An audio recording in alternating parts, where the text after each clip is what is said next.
করে হলেও নিচে বসলেন, ধুতি খারাপ করে হলেও নিচে বসলেন, বা এখনো এত সময় ধরে দাঁড়িয়ে গরমে ধাক্কা খেয়ে আপনারা দাঁড়িয়ে আছেন। আমরা যখন দেওঘর থেকে দীক্ষাপত্রের কাজে হাওড়া বেরোই, 125 জন ছেলেকে অবিন্দা ঠাকুরের একটা বাণী শুনিয়েছিল।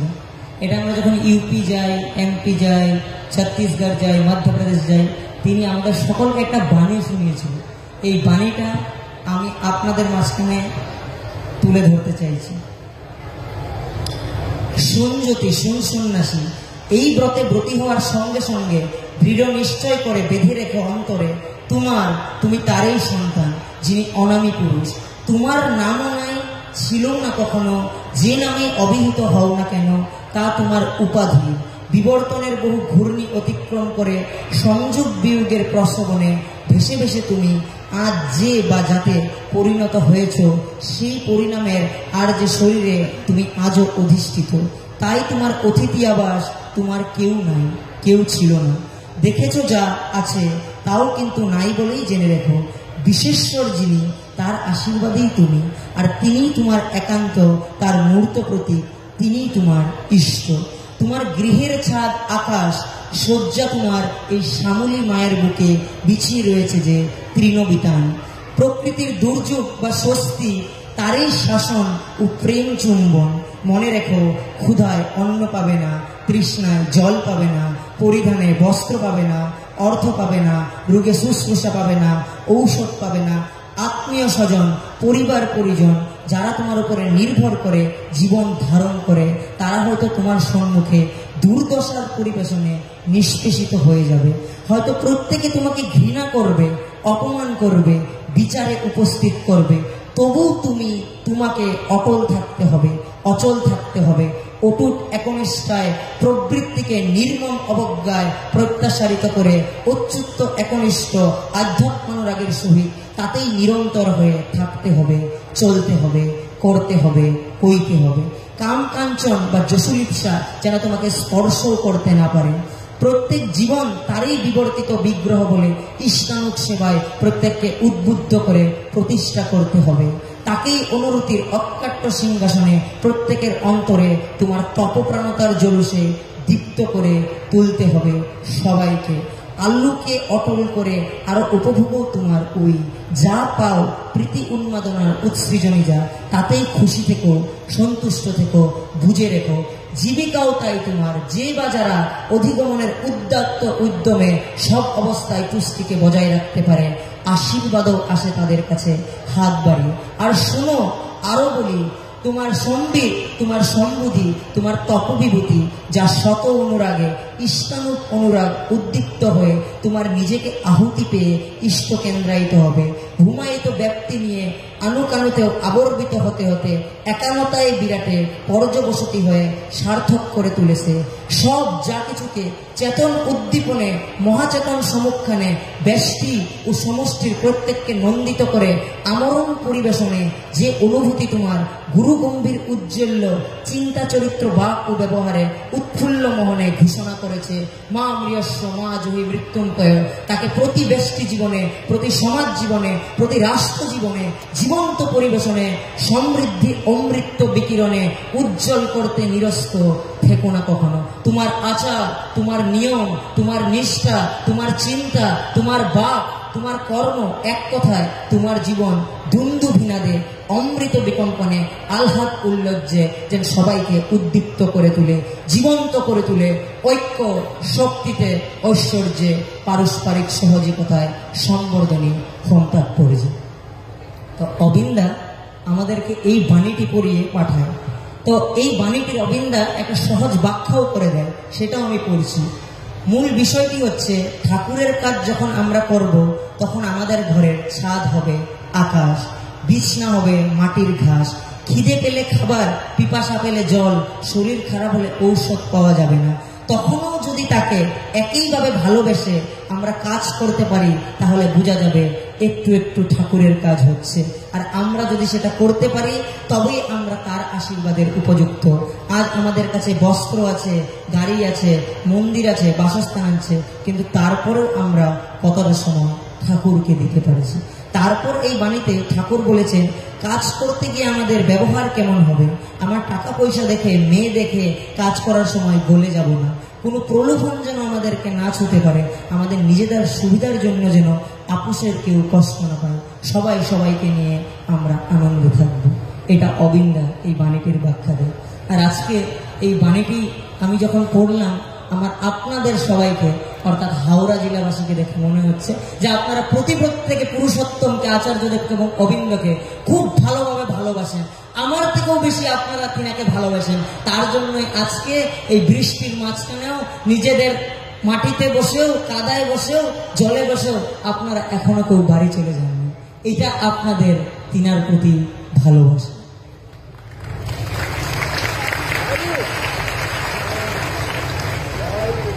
আজ আচার্যদেব এবং অবিন্দা আমাদেরকে দয়া করে পাঠিয়েছিল হাওড়া জেলাতে। 21 তারিখে হয়তো আমরা কান্দুয়াতে এসে উপস্থিত হয়েছিলাম। তো তারপরে যখন এখানে আসলাম, আমরা শুধু 5 জন ছিলাম, যে আমরা দেওঘর থেকে একটা গাড়ি করে 5 জন ছিলাম। কিন্তু আজকে এখানে এসে মনে হচ্ছে যে সে 5 জন থেকে যেন আমরা 5000 পরিবার হয়ে গেছি। প্রত্যেকের মুখ দেখে আজকে চিনতে পারা যাচ্ছে। সবাইকে মনে হচ্ছে যে সে তো আমার বাবা, সে তো আমার দাদা, সে তো আমার ভাই। আর এটা শুধু 1 মাসেই হয়েছে। আর এইটা এই পৃথিবীতে যেসব জায়গা আছে সেই জায়গাতে শুধু সৎসঙ্গেই সম্ভব, শুধু আচার্যদেবের কাছেই সম্ভব, শুধু অবিন্দাদার কাছেই সম্ভব। এটাই তিনি চাচ্ছেন, যে প্রত্যেকের পাশে থাকা। এই যে আপনারা দাঁড়িয়ে গেলেন নিজেদের চিন্তা না করে যে আমার কাটুতে ব্যথা, পায়ে ব্যথা, অন্য একজনকে জায়গা দেওয়ার জন্য কিন্তু আপনারা দাঁড়িয়ে গেলেন। এটাই ভালোবাসা। আর যখন হয়তো আমরা সবাই মিলে দাঁড়িয়ে গেলাম, তখনই কিন্তু বৃষ্টিতে দাঁড়িয়ে গেল।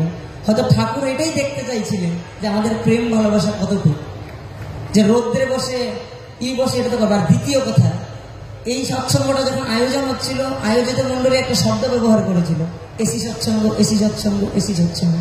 তো আমার মনে হয় যে এসির অহংকারটা চূর্ণ করার জন্যই ঠাকুর বৃষ্টি দিয়ে দিল।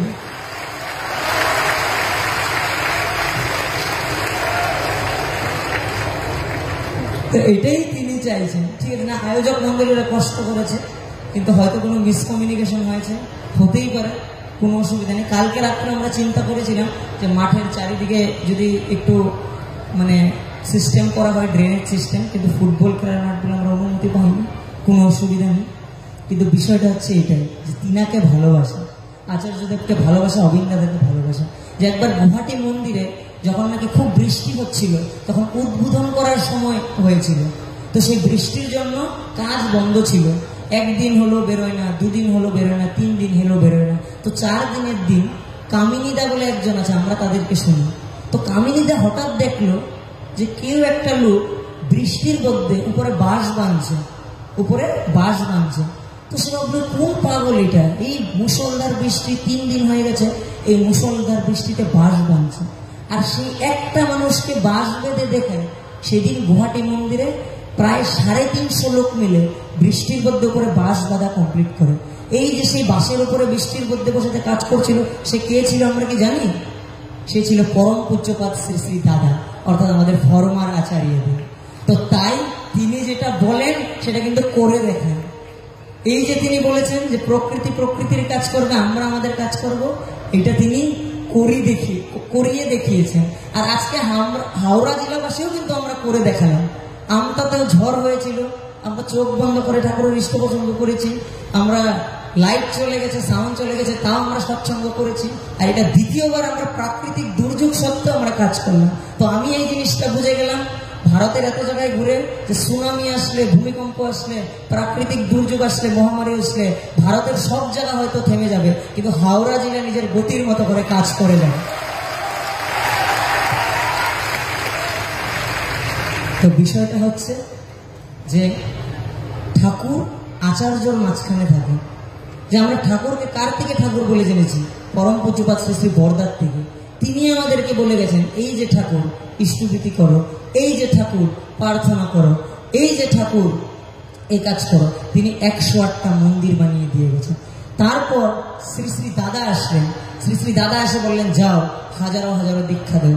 ঋত্বিক দেবতাদেরকে বললেন যে সব জায়গায় সর্বপ্রকারে তোমরা ঠাকুরের দীক্ষা দিতে ছড়িয়ে যাও।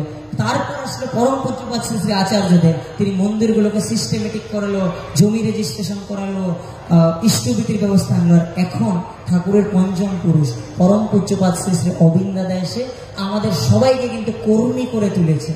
তিনি আমাদের প্রত্যেককে ওয়ার্কার বানিয়ে দিয়েছে।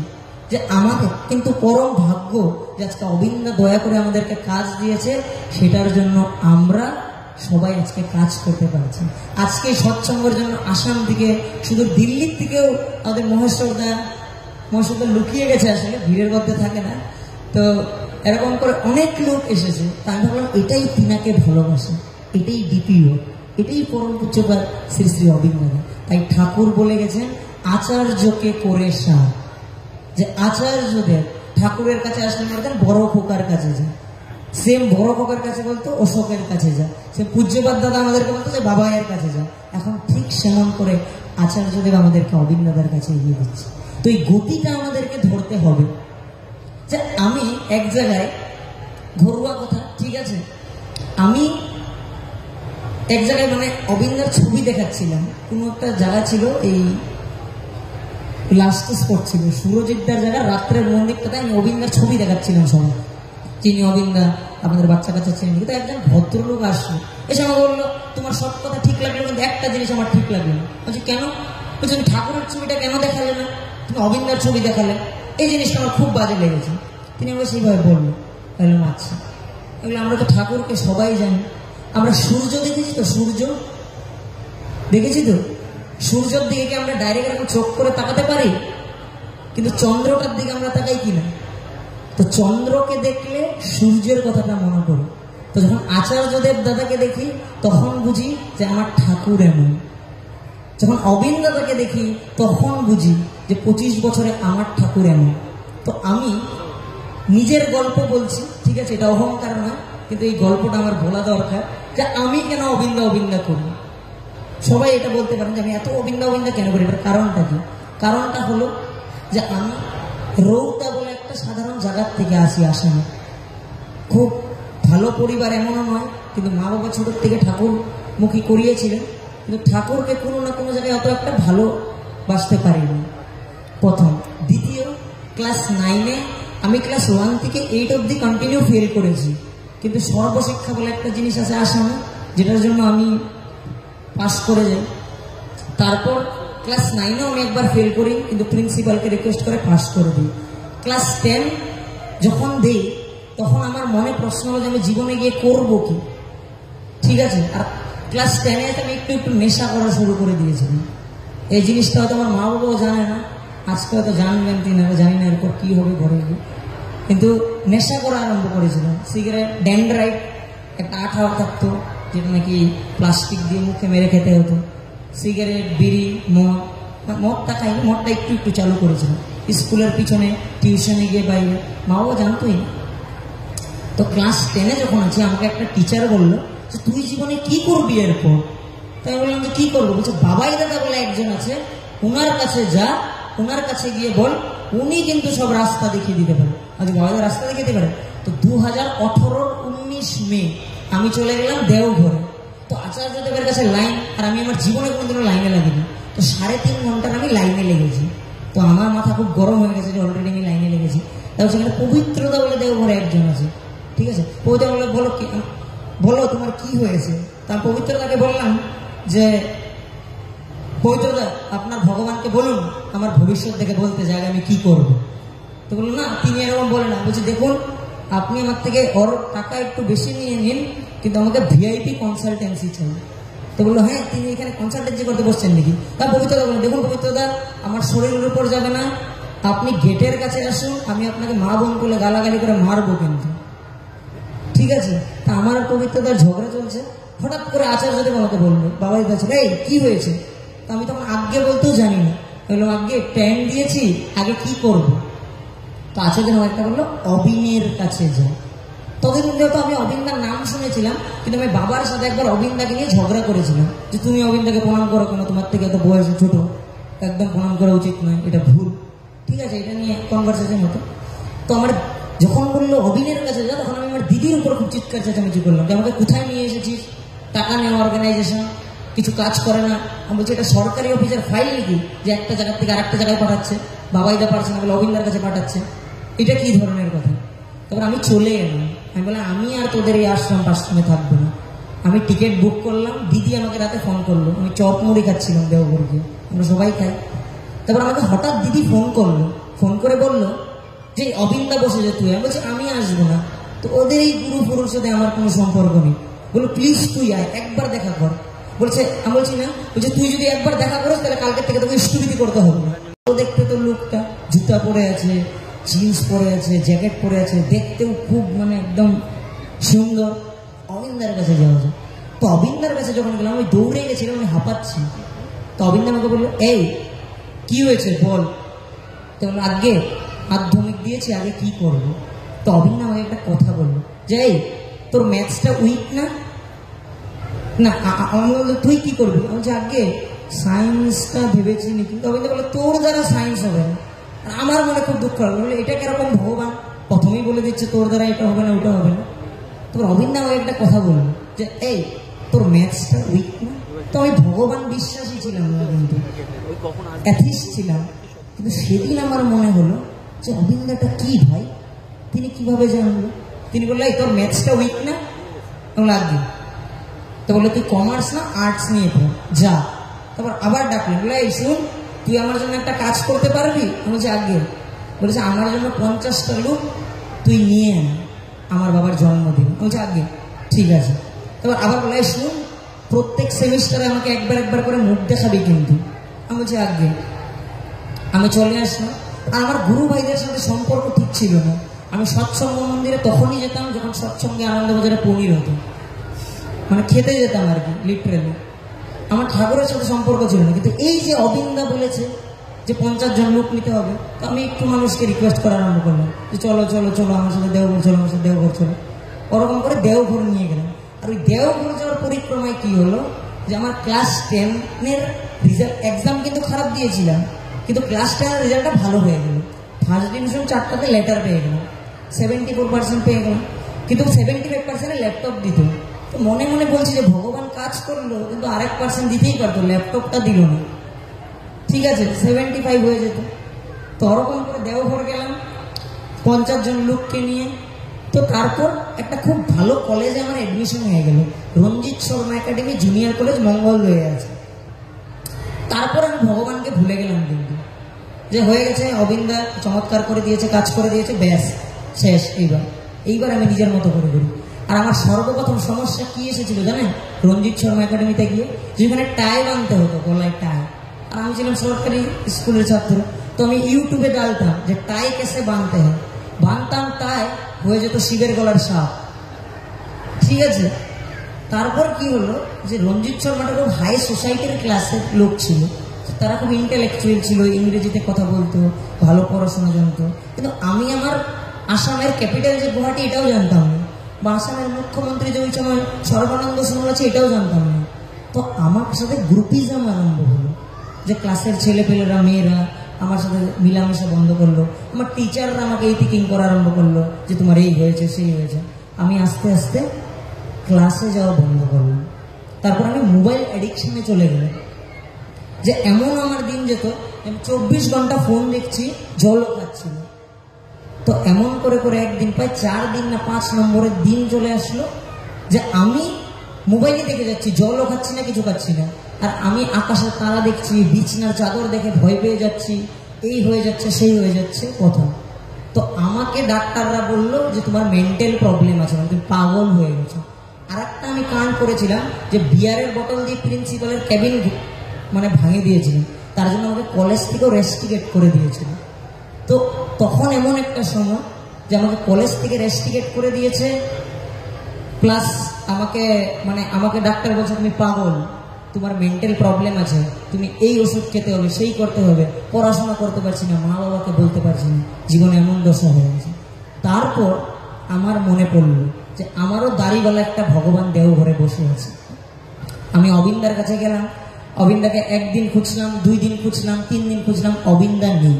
তারপর দুলনা একটা আছে না, যেখানে আমরা পূজনীয় মাকে প্রণাম করি, সেই দুলনা আছে না, তো সেই দুলনার পরে আমি বসে নাম করলাম সকাল থেকে যে অবিন্দাকে পেতে হবে। তো অবিন্দা দুপুরে ভাত খেয়ে হাত ধুতে আসলো, ঠিক আছে। তারা ভাত খেয়ে অবিন্দা হাত ধুতে যখন আসলো, তখন আমি অবিন্দাকে বিরাট বড় একটা গল্প শুনলাম যে দাদা আমার জীবনে এই হয়েছে, আমি নেশা করেছি, এই করেছি, আমি ঘরের লোককে বলি আমি পাগল হয়ে গেছি, হ্যাঁ একটা বিশাল বড় কথা অবিন্দা তাকে বললো।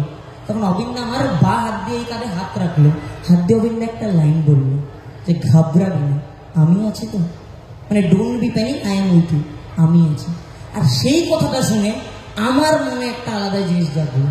আমি খুব দুঃখ পেলাম যে অবিন্দা অন্য লোককে এত কিছু বুঝিয়ে বলে, কিন্তু আমাকে শুধু বলল যে তার মানে আমি তোর সাথে আছি। তো আমার একটা বন্ধুকে ফোন করলাম আমি, সমু বলে, আমি বললাম দেখ না, অবিন্দা সবাইকে এত কিছু বুঝিয়ে বলে, হয়তো আমি এতটাই বাজে যে অবিন্দা আমার সাথে কথা বলাই পছন্দ করে না। তখন সে আমাকে একটা এক্সাম্পল দিল, বললো ঘরে যখন দুটো বাচ্চা হয় তখন যে বাচ্চাটা সবার থেকে চঞ্চল, মা বাবা তার পিছনেই সময় দেয়। বললো যেই বাচ্চাটা চঞ্চল না তার পিছনে সময় দেয় না। বললো অবিন্দা তো তেরে উপর বহুত বিশ্বাস, বললো অবিন্দা তোকে অনেক বিশ্বাস করে। আর সেটা কথা আমার মনে লাগবে। আমি বললাম যে অবিন্দাকে খুশি করার জন্য এবার আমি কাজ করব। হয়তো আমি মা বাবাকে করিনি, কাউকে করিনি, কিন্তু আজকে আমার ভগবান, যিনাকে বিশ্ব ব্রহ্মাণ্ডের এত এত লোক বলে, যাকে আমি চিরকাল এত বাজে বলেছি, সে আজকে আমাকে বলছে যে আমি তোর সাথে আছি। তারপর একজন মাইনাদা বলে ওএনজিসির ইঞ্জিনিয়ার আছে, আমি তাকে জিজ্ঞাসা করলাম, আচ্ছা তুমি যে অবিন্দার সাথে থাকো, আমারও থাকার ইচ্ছা, তোমার কি করলে অবিন্দা খুশি হবে? বললো তুই কি করছিস? আমি 12 দিচ্ছি। বলছে তুই যদি 12টা ভালো রেজাল্ট নিয়ে পাস করিস তাহলে অবিন্দা খুশি হবে। আমি বললাম 12টা ভালো রেজাল্ট? আমি তো পড়াশোনাই জানি না, আমার তো এতটুকু খারাপ। তারপর আমি অবিন্দার একটা ছোট ছবি নিয়ে গেলাম, আমার ভাড়া রুমে অবিন্দার ছবিটা বসানো। তখন আমার কলেজে প্রিন্সিপালের হাতে পায়ে ধরে রেস্ট্রিকশন উইথড্র করালাম। আমার পরীক্ষার 3 মাস বাকি। যখন আমার বন্ধুরা বলছে যে আমার বই পড়া শেষ হয়ে গেছে, আমাকে বই খুঁজতে লেগেছে 3 দিন, বইয়ের উপরে ধুল ঝাড়তে লেগেছে 2 দিন।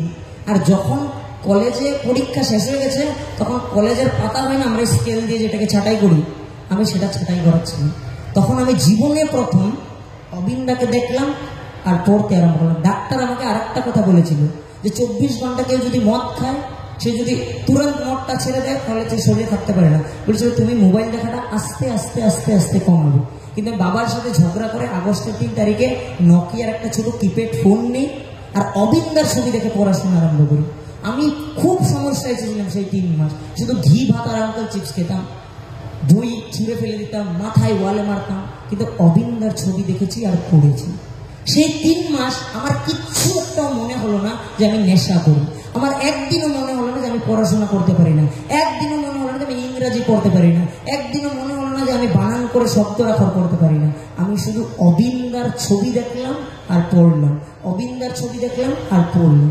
তারপর যেদিন আমার রেজাল্ট আসলো, রেজাল্টের দিন সকালে আমার স্যার আমাকে 5টার দিকে ফোন করলো যে অর্ণব কোথা আসা কলেজে, তো যে কোন জায়গায় আসে, তুমি কলেজে আসো। তো আমরা যারা যারা ছেলেপেলেরা ঘুরছি, আমরা কিন্তু বাজে ছেলেপেলে।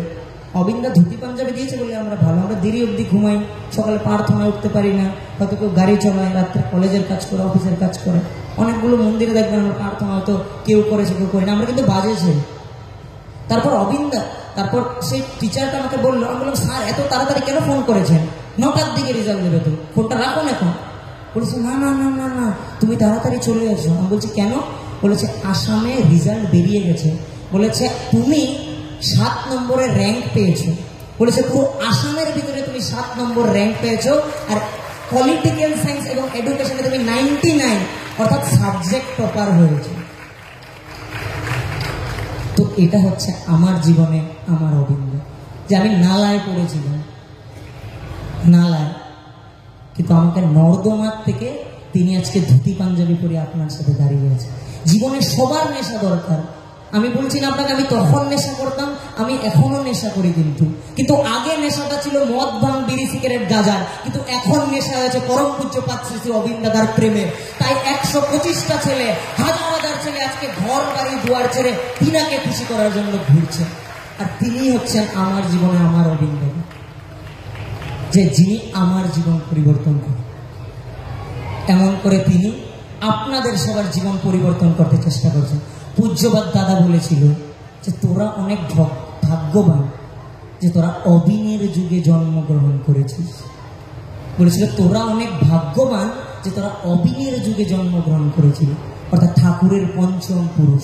ঠাকুর বলেছিলেন যে আমি আমার পঞ্চ অবতারে পূর্ণ শক্তি নিয়ে আসবো, আর সেই পূর্ণ শক্তি নিয়েই তিনি এসেছেন। কারণ এই বিশ্বে ব্রহ্মাণ্ডে ইতিহাসে এরকম 25 বছরের কোনো যুবক নেই যাকে আসনে বসিয়ে লক্ষ লক্ষ ভক্তরা তাকে প্রার্থনা করে, আর এই প্রার্থনা তিনি শুনেন, কারণ তিনি পুরুষোত্তম, তিনি প্রতীক গুরু, তিনি আমাদের ভাবী আচার্য। আজকে যেরকম বরদা ছিলেন, পূজ্যপাদ দাদা ছিলেন, আচার্য ছিলেন, অবিন্দা ছিলেন, এরকম অবিন্দার বড় ছেলে হবে, এরপরে অবিন্দার সবার থেকে বড় নাতি হবে। এটাই আচার্য পরম্পরা, এটাতেই আমাদের থাকতে হবে, এটা ছাড়া কিন্তু আমাদের গতি নেই। পূজ্যপাদ দাদা বলেছিল এই জিনিসটা, এখানে যারা যারা আছে তারা আমরা জানি। বলেছিল আমার দাদু শ্রী শ্রী ঠাকুর তিনি এমন একটা মহাপুরুষ, যে মহাপুরুষ বিনা অস্ত্র নিয়ে এসে সমগ্র পৃথিবীকে প্রেমে রটিয়ে দিলেন। বললেন তিনি এমন একজন মহাপুরুষ যার কোনো অস্ত্র ছিল না, কিন্তু বিনা অস্ত্র তিনি পৃথিবীকে নাড়িয়ে দিয়েছেন। তারপর বলল যে আমার বাবা আমার দাদুর থেকেও কিন্তু একটু একটু মানে বেশি শক্তি রাখত বা বেশি কার্য করার ক্ষমতা রাখত। বলেছে আমি তারই নাতি, আমিও আমার দাদু আর বাবার থেকে একটু কাজের বেশি মানে চেষ্টা করি। বলছে বাবাই বললেন ভাব সিদ্ধ পুরুষ। বলছে বাবায়ের আদেশ নিয়ে এই জীবনে যদি কেউ কিছু করে তাহলে সে শুধু এই জীবনে না, তার পরবর্তী জীবনেও তার ফল পাবে। তারপর পূজ্যপাদ দাদা বলেছিল, this is of the record, কিন্তু এটা অফ দ্য রেকর্ড বলছি, যে আমি আমার দাদু আর বাবাই তার মাঝখানে যত শক্তি ছিল এর থেকে 10,000 গুণ বেশি শক্তি অবিনের কাছে আছে। তিনি বলেছিলেন যে তার সাথে হবে যুক্ত সে হবে মুক্ত, না হলে হবে সুপ্ত। এটা পূজ্যপাদ দাদার বলে যাওয়া, যে তার সাথে হবে যুক্ত সে হবে মুক্ত, না হলে হবে সুপ্ত। এই জিনিসটা অন্যভাবে নেবে না, যেটা পাওয়ারের থিওরি থাকে, পাওয়ার সবসময় বাড়ে, ইনক্রিজ হয়, ডিক্রিজ হয় না। তাই ভাবুন আচার্যদেব এবং অবিন দাদা তিনার ঘরে বসে থেকে আপনাদের সবার কথা চিন্তা করেছেন, যে তিনি আপনাদের বাড়িতে আপনার বাড়ির পাশের মানুষটা কি অসুস্থ আছে সেটা তিনি চিন্তা করেছেন। এটাই হচ্ছে অবিন দাদা। আর ডিপি ওয়ার্কের আরেকটা ঘটনা বলি, তারপর শেষ করব, সময় হয়ে এসেছে। যে আমরা খুশিনগর বলে একটা জায়গায় একটা ছেলেকে খুঁজছিলাম। এই ঘটনাটা অনেক জায়গায় বলেছি, অনেকে জানেন, অনেক কথা জানেন না। খুশিনগরে আপনাদের মতো আমার গুরু ভাই নেই, লোক দেখানোর রাস্তাও নেই। আমরা সেখানে একটা ডিফল্টারের বাড়িতে থেকেছিলাম, তারপর সেই ডিফল্টার আমাদেরকে বের করে দিয়েছে। তারপর কাশিয়াতে একটা ভূতের ঘর ছিল, তো আমাদেরকে বলেছে এই ভূতের ঘরটাতে তোমরা থাকতে পারো। তা আমরা বলেছি আমরা ভূত থেকেও ডেঞ্জার, আমরা থেকে যাবো। তো আমরা তার বাড়িতে থাকলাম। দুটো ছেলেকে আমরা খুঁজতে গেছি 150 কিলোমিটার, 150 কিলোমিটার ছেলেটাকে আমরা খুঁজতে গেছি। তারপর খুঁজতে যাওয়ার পরে সেই ছেলেটাকে আমরা পেলাম না। না পাওয়ার পর আমাদের সাথে শুভজিৎদা এখানে বসে আছে, বললো এই একটা বাড়িতে আমাদের আসামিজ গামছা রাখা আছে চেয়ার। বললো চল তো আসামিজ গামছা কোথা থেকে পেয়েছে গিয়ে খুঁজি। তো গিয়ে বললাম যে তোমরা কি আসামে? বললো না না। বললো তাহলে আসামিজ গামছাটা কোথায় পেলে? বললো না আমার দাদা আসামে থাকে, আমার ভাই আসামে থাকে। তো বললো আপনারা কোথা থেকে গেছেন? আমি সৎসঙ্গে। বল কেন? বলছি আমাদের একটা লোককে খুঁজছে। বলছি কেউ হারিয়ে গেছে বা কেউ রিলেটিভ আছে? বলছি না না। আপনি চিনেন? আমি যে চিনি না, শুধু অবিন্দার আচার্যদেব বলেছেন। ঠাকুর বলেছিলেন না একটা মানুষের জন্য একটা সাম্রাজ্য ত্যাগ করতে পারবো, তাহলে অবিন্দা আমাদেরকে বলেছিলেন সবাইকে খুঁজতে হবে, কাউকে ছাড়া যাবে না। তাই তিনি গেলেন, আমরা গেলাম। তারপর তাকে লিস্টটা দেখালাম যে এই লিস্টটা কে। তা বললো যারা এই লিস্টে থাকা ছেলেটা। বলছে এই লিস্টে থাকা ছেলেটা। বলছে এই তো আমার দাদা। বলছে তোমার দাদা? যে সে গামছা দেখে আমরা তাকে পেয়ে গেলাম। বললো দাদা ঠাকুরের দীক্ষা নিয়েছে? বলছে না সৎসঙ্গ। বলছি কোনো ওরা কিছু জানেই নেই অর্গানাইজেশনের বিষয়ে। তো বললো হয়তো অনেক আগে কোনো একটা এরকম কোনো বান্ধব সাথে ছিল। তো সে আমাদেরই গুয়াহাটির একটা আইআইটিতে পড়াশোনা করে, আইআইটি গুয়াহাটিতে। তো সেখানে আমার যে চেনা জানা ছিল আমি তাদেরকে নাম্বারটা পাঠালাম। যে আপনি একটু এই জায়গাটা এই ছেলেটাকে খুঁজেন না। তো সে বললো ঠিক আছে অর্ণব, আজকে আমার মিটিং আছে, আমি কালকে খুঁজবো। তো সে যখন প্রার্থনা করছে, প্রার্থনার পরে সে যখন নাম করছে, নাম করতে দেখছে যে অবিন্দার ছবিটা যেন একটু দুঃখ দুঃখের মতো হয়ে গেছে। যে অবিন্দার ছবির দিকে তিনি তাকিয়ে তার মনে হচ্ছে যে একটু দুঃখ দুঃখ তার মনে হচ্ছে, মানে দুঃখ। তো ভাবলো যে ওরা তো ডিপি ওয়ার্ক করছে, আমি তো কিছু করিনি, তো আমি একটু বেরিয়ে যাই ছেলেটাকে খুঁজতে। 8টার দিকে মিটিং ছিল, তখন 7টা বেজে গেছিল। তো তার ডিপার্টমেন্টে গেল, ডিপার্টমেন্টের টিচাররা বললো ছেলেটা তো 2-3 দিন থেকে আসেই না। তারপর তার হস্টেলে গেল, হস্টেলে মেসে বললো 3-4 দিন থেকে খাবার খাইনি, 4 নম্বর তলায় থাকে। তারপর তিনি দেখলো যে তার মিটিংয়ের সময় হয়ে গেছে, বললো ঠিক আছে কালকে খুঁজবো। আবার যখন তিনি ঘুরে গেল, তার মাথায় আবার এই অবিন্দার ছবিটা মনে পড়ছে। অবিন্দার ছবিটা যেন, অবিন্দা যেন মুখ দুঃখী করে বসে আছে। আবার তিনি ঘুরে গেলেন, ঘুরে যাওয়ার পর 3টা সিঁড়ি ওঠার পর দেখলো মিটিংয়ের ফোন এসে গেছে। আবার নিচে নামতে চেষ্টা করলো, দেখলো অবিন্দার ছবিটা। তো ভাবলো যে যা, মিটিং গেলে যাক, অবিন্দার ছবিটা তো মাথায় আসছে, যাই। তো সেই ছেলেটা মানে তিনি যখন সেই ছেলেটার হস্টেলে গেল, হস্টেলটা নক নক করছিল, খুলো খুলো খুলো খুলো, কিন্তু ছেলেটা খুলেনি। তারপর তার মাথায় হঠাৎ কি আসলো, 4-5 জন ছেলে মিলে কি বললো দরজাটা খুল, দরজাটা ভাঙ। তো তারা 4-5 জন মিলে দরজাটা খুলে ঢুকে গেল। আর দরজাটা খুলে ঢেকে দেখছে যে তার রুমের আলোটা নিবানো, একটা টেবিল আছে, একটা বিছনা আছে, আর সেই বিছনার পরে একটা চেয়ার রাখা আছে। আর সেই চেয়ারের পরে সে দাঁড়িয়েছে, দাঁড়িয়ে জাস্ট দড়িটা গলায় নিয়েছে, মানে দড়িটা জাস্ট তিনি গলায় দেবেন, ওই সময় তিনারা সবাই মিলে দরজা খুলে তার ঘরে ঢুকে যায়। তো সেই ছেলেটা কিন্তু দীক্ষা নেওয়ার পর জানতোই না যে আমি দীক্ষা নিয়েছি বলে। কোথায় কুশীনগর, কোথায় দেওঘর, আর কোথায় আসাম, কিন্তু এই 3 জনের একই কানেকশন, এটা হচ্ছে দীক্ষাপত্রের কাজ। অবিন্দা বলেছেন অনেক লোক নিজের বাড়ির দরজা খুলে অপেক্ষা করছে আপনি আর আমি না আসার জন্য, তারা ঠাকুরের কাছে আসতে পারছে না। তাই প্রত্যেক জনে দীক্ষাপত্রের কাজে বেরোবে। সবাইকে বলা হয়ে গেছে দীক্ষাপত্রের কাজ কিভাবে করতে হয়, কেন করবেন, আপনারা সবাই জানেন। প্রত্যেকেই দীক্ষাপত্রের কাজে বেরোবে, কাউকে ছাড়বেন না, সস্তানি গুরু ভাই এরকম বলে না। এবং আরেকটা জিনিস দেখেন, দেওঘরে 100তম উৎসবে গেছিলেন, অবিন্দা আমাকে কোথায় ডিউটি দিয়েছিল জানেন? 100তমতে এয়ারপোর্টে। তো আমার মনে খুব দুঃখ হলো যে উৎসব হচ্ছে সৎসঙ্গ দেওঘরে, আর আমি এয়ারপোর্টে। আমাকে তো প্রথম বলেছিল 3 দিন এয়ারপোর্টেই থাকতে হবে। তো আমার মন খুব খারাপ যে উৎসবই পাবো না, এটি গান গাবে, এই হবে সেই হবে, ড্রোন হবে, আমি কিছুই পাবো না। তো অবিন্দা তখন একটা কথা বলেছিল যে অর্ণব, 1 লাখ মানুষকে উৎসব দেখাতে হলে 1600টা মানুষকে নিজের জায়গায় দাঁড়িয়ে থাকতে হবে। তো এই যে 1600 ছেলে কিন্তু উৎসব দেখেনি, তারা হোটেলেই পড়েছিল, রেলওয়ে স্টেশনে পড়েছিল। তো সেই 1600টা ছেলে স্যাক্রিফাইস করেছে বলে আপনারা সবাই উৎসব দেখতে পেরেছেন।